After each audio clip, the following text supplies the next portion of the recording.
যে জান্নাতের মধ্যে স্থায়ীভাবে মানুষ থাকবে, কোশ্চেন কালেও জান্নাত থেকে বের হবে না। দুনিয়ার মধ্যে যতই নিয়ামতের মধ্যে থাকুন না কেন, যতই আপ্যায়ন পান না কেন, যত দামি নামি মেহমানদারির অধিকারী হন না কেন, কয়েকদিন সেই মেহমানদারি গ্রহণ করার পরে তার থেকে আস্তে আস্তে আপনার ভিতর শ্রদ্ধা ভাব চলে আসে কিনা? ভালো খাবার কয় বেলা খাইতে মন চায়, তাই নাকি? ভালো গোস্ত দিয়ে, বড় মাছ দিয়ে খাবার, পোলাও, রোস্ট, কাবাব ইত্যাদি কি প্রত্যেক বেলা খাইতে মন চায়? কি আপনারা আমার কথা বুঝেন না সবাই?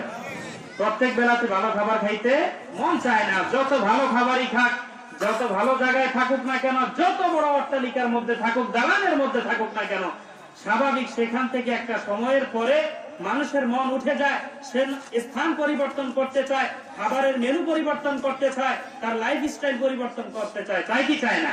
কিন্তু আমার আল্লাহ বলেন জান্নাত এতই নিয়ামতে পরিপূর্ণ, সেখান থেকে কোনো মানুষ বের হওয়ার মতো ইচ্ছা তো দূরের কথা, মনের মধ্যে কোশ্চিন কালেও কল্পনাও আসবে না। বলেন না সুবহানাল্লাহ। আল্লাহ বলেন লা ইয়াবগুনা আনহা হিওয়ালা, জান্নাত হবে এমন নিয়ামতে পরিপূর্ণ জান্নাত, সেখান থেকে বের হওয়ার মতো কোনো অভিপ্রায় মানুষ করবে না। শুধুমাত্র এক শ্রেণীর মানুষ। কয় শ্রেণীর মানুষ? এক শ্রেণীর মানুষ, যারা জান্নাতে যাওয়ার পরেও দুনিয়াতে আসতে চাইবে, তারা হলো শহীদ। কে? জোরে বলেন না, তারা কে? শহীদ। যারা ইসলামকে পৃথিবীর মধ্যে উদ্দিন করতে যে, তাওহীদকে, আল্লাহর একত্ববাদকে ঘোষণা করতে যে নিজেদের বুকের রক্ত, নিজেদের জীবন উৎসর্গ করেছে, এই সকল শহীদদের এত মর্যাদা আল্লাহ দান করবেন। এই শহীদরা বলবেন আল্লাহ দুনিয়াতে আবার পাঠান, আবার আপনার রাস্তায় শহীদ হই, আবার এসে জান্নাতের মধ্যে এত নিয়ামতের অধিকারী হই। বলেন না সুবহানাল্লাহ।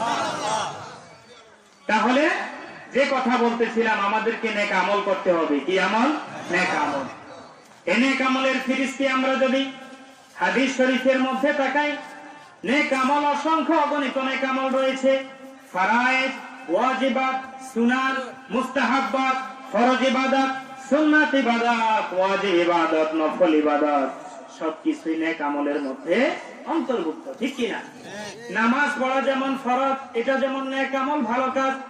অনুরূপভাবে রাসূলুল্লাহ বলেছেন, ও মুসলমান, তুমি যদি তোমার মুসলিম ভাইয়ের চেহারার দিকে তাকিয়ে একটা মুস্কি হাসি দাও, কি দাও? জোরে বলেন, কি হাসি দাও? মুস্কি হাসি দাও। এই মুস্কি হাসিটাও তোমার নেকের কারণ হবে, সওয়াব পাবে। বলেন না সুবহানাল্লাহ। বিবাহ যারা করেছেন, একটা লোকমা খাবার যদি স্ত্রীর মুখে আদর মেখে তুলে দেন, আমার রাসূল বলেন লোকমার বিনিময়ে আল্লাহ আপনাকে সওয়াব দান করবেন। বলেন না সুবহানাল্লাহ। জিহাদ করে যদি আল্লাহর রাস্তায় জীবন উৎসর্গ করে দেন, তাহলে আপনার ফজিলত হবে। অনুরূপ ভাবে রাস্তা দিয়ে হাঁটতেছেন, একটা কাটা কষ্টদায়ক বস্তু যদি রাস্তা থেকে দূর করে দেন, তাতেও আপনার সওয়াব হবে কিনা? কথা বলেন, হবে কিনা? আমার নবী বলেন আল ঈমানু বিদ'উন ওয়া সাবউনা শু'বা আফদালুহা লা ইলাহা ইল্লাল্লাহ ওয়া আদনাহা ইমাতাতুল আযা আনিত তরিক। ঈমানের ৭৩ থেকে ৭৯টি পর্যন্ত শাখা আছে। এই শাখাগুলোর মধ্যে সবচাইতে উত্তম শাখা হলো লা ইলাহা ইল্লাল্লাহ, সাক্ষ্য দেওয়া। বলেন না সুবহানাল্লাহ।